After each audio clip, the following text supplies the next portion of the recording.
Hello and namaste everyone. So were discussing 2022 previous year question of RPSC first grade commerce.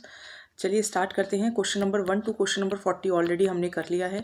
आप playlist में जाकर देख सकते हैं, वो क्वेश्चन काफ़ी डिटेल में हमने डिस्कस किए हैं। आज हम 41 टू 50 क्वेश्चन डिस्कस करेंगे। इसके साथ साथ आपको सोर्स भी मैं बताती हूँ कि किस टॉपिक से क्वेश्चन आया है एंड कहाँ से आप इसको कवर कर सकते हैं। So let's get started. First question is a credit sales of 200 has been credited to sales account. मतलब 200 की सेल्स हुई थी और आपने उसको सेल्स अकाउंट में क्रेडिट कर दिया। तो सेल्स में क्रेडिट करते हैं, है ना। जब आप किसी को कोई भी चीज़ सेल क्रेडिट में करते हो, अगर आप कैश में करते हो तो आप टू कैश लिखते हो, और अगर आपने क्रेडिट में किया तो आप टू सेल्स लिखोगे। इसका मतलब ये तो आपने ठीक किया है, टू सेल्स तो सही है। Then also to debtors. अब डेटर्स को हम कभी भी क्रेडिट नहीं करते, क्योंकि डेटर्स हमारे क्या होते हैं, debtors are basically the receivers. तो रिसीवर्स को हम कभी भी क्रेडिट नहीं करते। तो ये जो गलती की है आपने, जो गलती किया उसको क्या करना पड़ेगा, उल्टा करना पड़ेगा। यानी कि जो आपने क्रेडिट कर दिया है अब हमें उसे क्या करना होगा, डेबिट। तो वही रेक्टिफिकेशन एंट्री होगी। तो डेटर्स तो हो जाएंगे आपके डेबिट, तो सन्ड्री डेटर्स हो गए डेबिट। अब ऑपोजिट, अगर मान लो आपने सेल्स अकाउंट भी गलत करा होता, मान लो डेबिट करा होता, तो आप टू सेल्स अकाउंट कर देते, वो सही हो जाता। लेकिन सेल्स अकाउंट तो सही है, तो जो चीज़ सही है उसे हम दोबारा थोड़ी लिखेंगे, है ना। मान लीजिए अगर मैंने राम को कोई चीज़ बेची 200 रुपये में और मैंने वही लिखा हुआ है, तो मैं दोबारा थोड़ी लिख दूंगी राम को, दोबारा से 200 थोड़ी लिख देंगे, वरना तो राम के 400 रुपीज़ बन जाएंगे। तो सिमिलरली सेल्स तो ठीक है, डेटर्स गलत है ना, तो डेटर्स क्रेडिट कर दिया तो फिर हम उसको डेबिट कर देंगे। तो अब अपोजिट में क्या, अब अपोजिट में जब कुछ नहीं हमें मिलता तो हम उसको क्या लिखते हैं, टू सस्पेंस अकाउंट। सो ये आपका रेक्टिफिकेशन ऑफ एरर्स का क्वेश्चन है। आंसर इसका आपका हो जाएगा debtors to suspense, option number second. ठीक है, ये नहीं होगा, डेटर्स टू सेल्स नहीं होगा, क्योंकि सेल्स पहले से सही लिखी हुई है। सही चीज़ को आप दोबारा नहीं लिखेंगे, अदरवाइज वो डबल काउंटिंग की प्रॉब्लम आ जाएगी।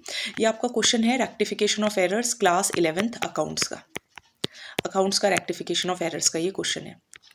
चलिए नेक्स्ट क्वेश्चन आप अपने दिमाग से भी सॉल्व कर सकते हो। सोशल फैक्टर क्या होता है इकोनॉमिक ग्रोथ के अंदर। तो देखिए, इकोनॉमिक ग्रोथ मीन्स सिंपल सी बात है, आप अपनी आर्थिक वृद्धि चाहते हैं, यानी कि पैसों में बढ़ोतरी चाहते हैं।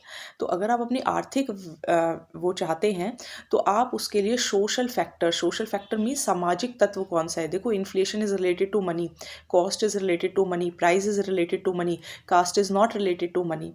और वो अलग बात है कि मनी के बेसिस पे कास्ट सिस्टम पहले कभी डिवाइड हुआ करता था, या जो भी अपने सिस्टम थे ऋग वैदिक, वो उसके अंदर हम नहीं जाएंगे, but caste system is a social factor.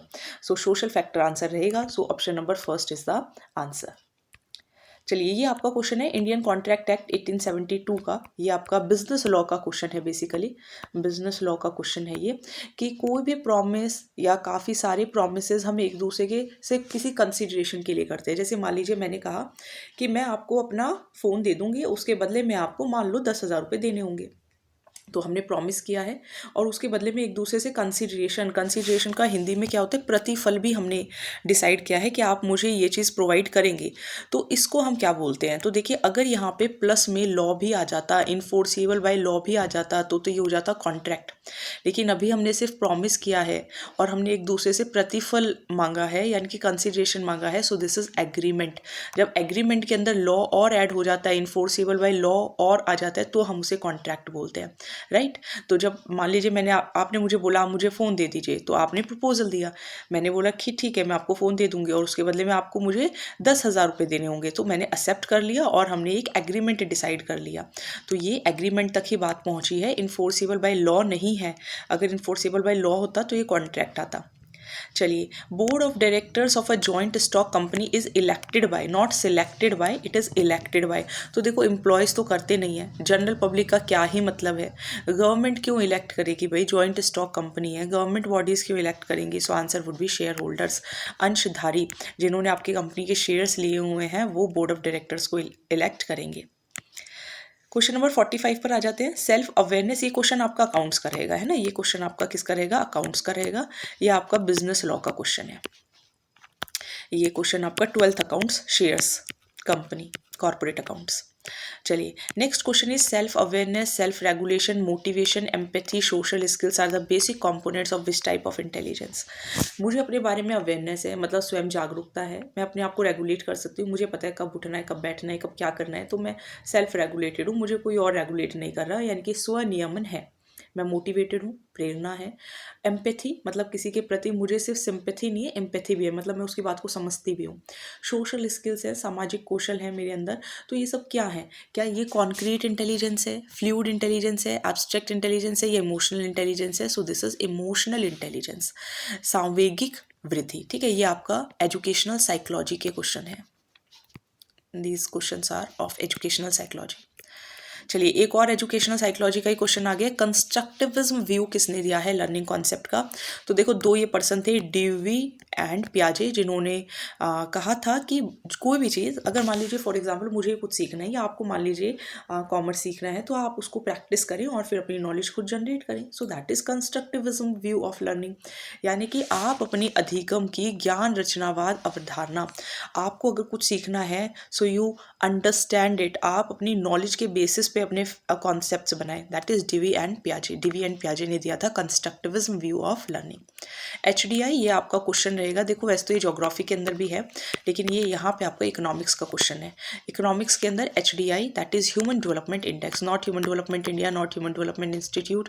देखिए ज्योग्राफी के अंदर तो 12th की ज्योग्राफी है, उसके अंदर तो ये पूरा का पूरा एक चैप्टर है ह्यूमन डेवलपमेंट इंडेक्स का। इसके अप्रोचेज हैं, इसके कॉन्सेप्ट्स हैं, इसके मेजरमेंट्स हैं, इसका इंटरनेशनल कंपैरिजन है। और इकोनॉमिक्स के अंदर इतना लेवल में नहीं है, बट ये अपना इकोनॉमिक्स का क्वेश्चन रहेगा। चलिए 48 cash flow from investing activities 12th accounts cash flow statement का क्वेश्चन है। 12th accounts cash flow statement का ये क्वेश्चन है कि कैश फ्रॉम इन्वेस्टिंग एक्टिविटीज़। अब मान लीजिए बोर्ड डज नॉट इंक्लूड, क्या इंक्लूड नहीं करता? देखो इन्वेस्टिंग का मतलब होता है सिंपल, आपने कोई शेयर्स, एसेट्स, कुछ गुडविल, कुछ इंटेंजिबल एसेट्स, कुछ खरीदे हों, कुछ बेचे हों, दैट इज़, और या फिर इंटरेस्ट रिसीव किया हो, रेंट रिसीव किया हो, या डिविडेंड रिसीव किया हो। ठीक है, तीन चीज़ें received, interest received, rent received, dividend received. Why? मान लो मैंने कहीं पे शेयर्स लिए हैं, तो क्या मुझे उस पर डिविडेंड नहीं मिलेगा? डिविडेंड मिलेगा, तो वो शेयर्स खरीदना इज एन इन्वेस्टिंग एक्टिविटी ना। सिमिलरली मान लो मैंने कोई घर है, कोई घर रेंट पे दिया हुआ है और उस घर से मुझे रेंट मिल रहा है, तो रेंट तो मिल रहा है लेकिन बट घर इज एन इन्वेस्टमेंट, तो वो भी इन्वेस्टमेंट होता है। सिमिलरली इंटरेस्ट रिसीव्ड, मैंने किसी को अपना कैपिटल दिया हुआ है, कुछ पैसे दिए हुए हैं, उसके बदले में मुझे इंटरेस्ट मिलता है, दैट इज इन्वेस्टिंग एक्टिविटी। लेकिन यहाँ पे इन्वेस्टिंग एक्टिविटी क्या नहीं है? मान लीजिए मैंने loans and advances third party को पे कर दिए। चलिए पहले ऑप्शन से पढ़ लेते हैं। Loans and advances from financial institutions, ये आप इस पे सीधा आ जाइए। कोई भी बैंक है, मान लो RBI बैंक है, मैंने उससे 10 लाख का लोन ले लिया। बताओ इसमें क्या इन्वेस्टमेंट किया मैंने? Is there any investment? क्या हमने किसी बैंक से कोई लोन ले लिया तो क्या ये इन्वेस्टमेंट है? This is not investment. पैसे तो आए हैं बट दिस इज़ फाइनेंसिंग, आपने फाइनेंस लिया है। ऑप्शन तो यही है, आंसर तो यही बन जाता है ना कि इन्वेस्टिंग के अंदर क्या नहीं आता। स्टिल अगर हम बाकी ऑप्शंस पे जाएं, आपने अपने फिक्स्ड एसेट्स को खरीदा है ना, परचेज किया है और उसके बदले में पेमेंट की है, this is your investing activity. क्या आपने एसेट खरीदे, आपने कोई intangible asset, goodwill, trademark, patents, ये सब सेल कर दिए, पैसे आए, this is your investing activity. आपने लोन्स एंड एडवांसेस किसी को पे कर दिए। Payment of loans and advances का मतलब होता है, देखो अगर आपने किसी से लोन्स एंड एडवांसेस लिए, इट मीन्स आपकी उस टाइम पे लायबिलिटी थी, अब आपने वो पैसा वापस कर दिया, सो दैट इज ऑल्सो, आपने पेमेंट किया होगा तो आपने साथ में इंटरेस्ट भी पे किया होगा, वो सब इन्वेस्टिंग के अंदर आता है। तो RBI से लोन ले लेना, किसी बैंक से लोन ले लेना, ऑब्वियसली RBI से आप तो लोन नहीं ले सकते। मान लीजिए आपने PNB से लोन लिया है, so that is finance activity. So option number second इसका आंसर रहेगा। फर्स्ट और सेकंड में कंफ्यूज नहीं होना है। ये आपका बिजनेस स्टैट्स का क्वेश्चन है, बिजनेस स्टैट्स का क्वेश्चन है ये आपका। इसके अंदर बोले 5 ब्लैक बॉल्स हैं, 3 वाइट बॉल्स हैं। वैसे आपको ये 12th की आई थिंक मैथ्स में भी मिल जाएगा। 2 बॉल्स ड्रॉ की गई, बट आपने रीजनिंग मैथमेटिक्स भी कर रहे होंगे, उसमें भी आएगा। 2 balls are drawn 1 by 1 with replacement. Replacement यानी कि आपने एक बॉल निकाली, वापस से उस बॉल को उसके अंदर रख दिया और फिर वापस से आपने दूसरी बॉल निकाली, तो यानी कि बॉल एक एक करके वापस रखते हुए इसमें से निकाली गई है। इसका मतलब तो हर एक सिचुएशन इंडिपेंडेंट है, कोई किसी पे डिपेंड है ही नहीं। आप हर बार बॉक्स में जाते हो, एक बॉल निकालते हो, फिर वापस से उस बॉल को उसके अंदर डाल देते हो, फिर दोबारा से एक बॉल निकालते हो, फिर आप वापस से उस बॉल को उसके अंदर डाल देते हो। Everything is independent, there is no dependency on anyone. हाँ, अगर ये होता कि ये बॉल निकाल ली और ये आपने साइड में रख ली, अब यहाँ पे मान लो पहले 50 बॉल्स थी, अब 49 बॉल्स ही बची है, अब उसमें से आप कोई एक बॉल निकालते हो, दैट इज डिपेंडेंट। तो यहाँ पर अपना आंसर रहेगा independent event. Answer would be independent event. चलिए सीक्रेट रिजर्व्स 11th अकाउंट्स का क्वेश्चन है, प्रोविजंस एंड रिजर्व्स चैप्टर्स का। सीक्रेट रिजर्व किस लिए क्रिएट नहीं होते? तो देखो मान लीजिए सीक्रेट का मतलब कोई चीज़ सीक्रेट नहीं है। Under valuation of stock, rent received, amount spend and amount set aside to replace the asset. साफ सीधी सी बात है, आप इसको देखिए। आपने कोई पैसा साइड में रखा हुआ है क्योंकि आपको पता है कि भविष्य में मुझे ये एसेट रिप्लेस करना है। आंसर साफ है, आंखों के सामने है। आप बाकी से कंफ्यूज मत हो, आप ये देखो ना कि किस लिए क्रिएट नहीं होते हैं। आपको ये नहीं पता, ये नहीं पता, ये नहीं पता, आपको ये तो पता चल रहा है ना कि कोई एसेट आपको रिप्लेस करना है, तो क्या ये बात सीक्रेट है? सीक्रेट तो नहीं है ना। सो सीक्रेट ये तो पूछ रहे हैं, may not be created. So the answer is option number 4।